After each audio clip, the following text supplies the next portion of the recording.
ఏపీలో పీహెచ్డీ డాక్టర్ల నిరసన నిరాహార దీక్షగా మారింది. 5 ప్రధాన డిమాండ్స్ తో నిరసన దీక్ష చేపట్టారు పీహెచ్డీ డాక్టర్స్.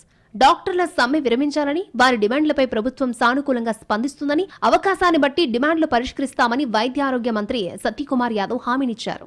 ఆదివారం ఉదయం వైద్య ఆరోగ్య శాఖ commissioner Veerapandian, director Padmavathi PHD డాక్టర్లతో చర్చలు జరిపారు. మొదటి విడత చర్చల్లో డాక్టర్ల డిమాండ్స్ లో ఇన్ సర్వీస్ కోటా 20% అన్ని స్పెషాలిటీలకు ఇస్తూ 1 సంవత్సరం మాత్రమే అవకాశం ఇస్తామనడంతో పీహెచ్డీ డాక్టర్లు ససేమిరా అంటూ వెనుదిరిగారు.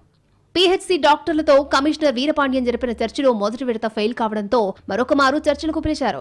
అన్ని డిమాండ్లకు సానుకూలంగా స్పందించిన ప్రభుత్వ అధికారులు ఇన్ సర్వీసు కోటాపై మరొకసారి చర్చించారు. 20% ఇన్ సర్వీస్ కోటా ఇస్తూ 5 సంవత్సరాల పాటు అవకాశం కల్పించాలని పీహెచ్డీ డాక్టర్లు ప్రతిపాదిస్తున్నారు. అయితే ఇప్పటికే భారీ సంఖ్యలో ఇన్ సర్వీస్ పీజీలు వస్తూ ఉండడంతో 2 ఏళ్ల తర్వాత మరొక 3 సంవత్సరాల వరకు ఖాళీలు ఉండబోవు అంటున్నారు అధికారులు. ఇప్పటికే ఇన్ సర్వీస్ పీజీ చేసిన వారిని తీసుకోవాల్సిండగా అదనంగా ఇన్ సర్వీస్ పీజీ వారు వస్తే అవకాశాలుండవని అధికారులు చెబుతున్నారు.